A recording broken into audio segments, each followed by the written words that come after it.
Salam sejahtera buat kita semua. Perkenalkan, nama saya Nurdela Manik dari Prodi Pendidikan Geografi NIM 204-05058 Angkatan 2020 Unit 1. Di sini saya akan menjelaskan tentang aktivitas pertanian pangan dan permasalahannya. Langsung saja, Indonesia dianugerahi dengan kekayaan alam yang melimpah. Hampir di setiap wilayah di tanah air memiliki hasil komoditas unggulan terbaiknya, baik di dataran tinggi maupun dataran rendah. Tidak heran bila banyak masyarakat mengembangkan aktivitas pertanian di dua wilayah tersebut. Aktivitas pertanian di Indonesia dibedakan menjadi 3 jenis, yakni pertanian lahan basah, pertanian lahan kering, dan perkebunan. Berikut ulasan mengenai ketiganya yang bisa perlu diketahui. Yang pertama yaitu aktivitas pertanian lahan basah. Pada umumnya, pertanian lahan basah dikenal oleh masyarakat luas sebagai sawah. Aktivitas pertanian ini sangatlah cocok dikembangkan di dataran rendah yang ketinggiannya kurang dari 300 meter. Di daerah inilah jumlah debit air sangat melimpah yang berasal dari sungai, saluran irigasi hingga sumbernya langsung. Kedua jenis sawah tersebut memiliki perbedaan tertentu. Sawah irigasi misalnya dapat digunakan untuk masa panen 2-3 kali dalam setahun, sehingga hasilnya lebih melimpah. Beda halnya dengan sawah tada hujan yang mengandalkan sumber airnya dari curah hujan dan bisa dikelola saat musim penghujan tiba. Untuk jenis sawah tada hujan tidak bisa ditanami padi pada musim kemarau. Menyiasati hal itu, para petani biasanya menanam jenis tanaman palawija yang lebih menguntungkan saat kemarau. Yang kedua, aktivitas pertanian lahan kering. Aktivitas pertanian lahan kering juga menjadi hal penting dalam menopang pertanian di Indonesia. Masyarakat lebih mudah untuk menyebut pertanian lahan kering sebagai kegiatan berladang. Bila sawah cocok diterapkan di daerah rendah, maka berladang sering dilakukan di wilayah dengan dataran tinggi. Tolak ukurnya adalah daerah dengan ketinggian mulai dari 500 sampai 1.500 meter di atas permukaan laut. Ladang biasanya memiliki karakteristik tersendiri. Di antaranya, banyak dilakukan di wilayah dengan kadar air yang kurang atau tidak mencukupi. Selanjutnya, berbeda dengan sawah, ladang cocok untuk ditanami jenis tanaman tertentu saja dan tidak heterogen. Contohnya adalah umbi-umbian, kacang-kacangan, dan jagung. Pertanian lahan kering juga tepat untuk ditanami berbagai jenis buah-buahan. Meski begitu, pertanian lahan kering memiliki tanah yang lebih stabil dan kuat bila dibandingkan lahan basah. Yang ketiga, perkebunan. Selain kedua hal di atas, aktivitas pertanian lainnya yang dikembangkan di Indonesia adalah perkebunan. Perkebunan memiliki pengertian penggunaan lahan pada area yang luas untuk beragam jenis tanaman dalam pemenuhan kebutuhan manusia. Kebanyakan semua tanaman yang ditanam di perkebunan memiliki nilai jual yang cukup tinggi, terutama untuk diekspor ke luar negeri. Sebagai contohnya ada kopi, coklat, teh, karet, rempah-rempah, dan sebagainya. Perkebunan di Indonesia hingga saat ini masih dikelola oleh pemerintah. Secara umum, perkebunan terbagi menjadi 2, yakni perkebunan besar dan perkebunan rakyat.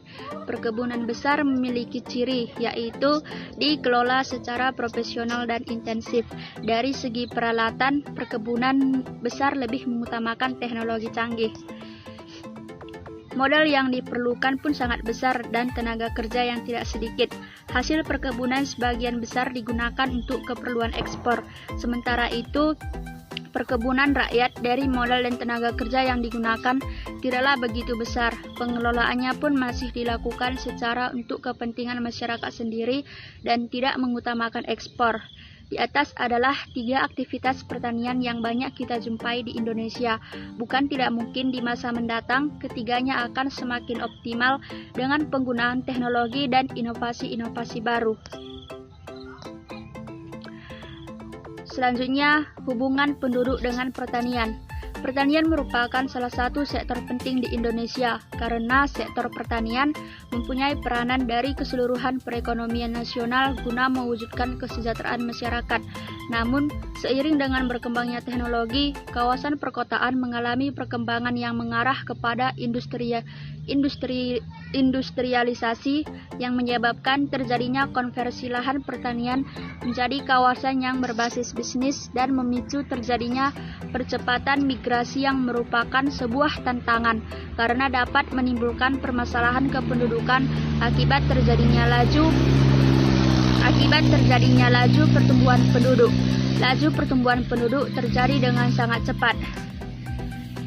Tingginya laju pertumbuhan penduduk mendorong semakin meningkatnya kebutuhan lahan untuk perumahan, industri dan jasa, ditambah dengan adanya rencana pembangunan pelabuhan berskala internasional yang merupakan proyek master plan percepatan dan perluasan pembangunan ekonomi Indonesia atau disingkat dengan MP3EI di Indonesia. Selanjutnya, permasalahan pangan. Indonesia yang terkenal dengan negara agraris sampai saat ini masih belum bisa lepas dari masalah pangan di negaranya sendiri. Negara yang sebagian besar masyarakatnya bekerja di bidang agraris masih belum mampu mengembangkan teknologi pangan yang berkelanjutan untuk pemenuhan pangan. Hal ini jika dibiarkan terus-menerus akan membebankan di masa akan datang dan berdampak kumulatif yang merugikan terhadap berbagai segi kehidupan berbangsa dan bernegara. Secara teknis yang menyebabkan krisis pangan ialah sumber daya manusia yang kurang bisa dikembangkan. Melihat juga kualitas teknologi pangan yang terbelakang dibandingkan negara-negara lain. Hal ini akan mempengaruhi hasil panen petani yang nantinya harga-harga komoditi pangan naik tajam. Selanjutnya, masalah hortikultura yang juga membebankan APBN akibat defisit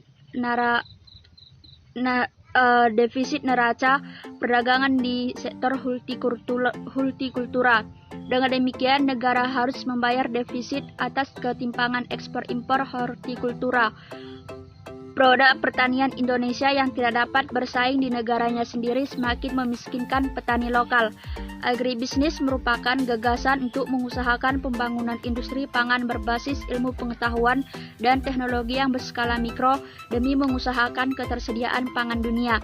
Upaya yang dilakukan mulai dari skala terkecil dalam wilayah untuk pengembangan wilayah yang berwawasan agroindustri dan agropolitan dengan tersedianya seluruh aspek-aspek pendukungnya.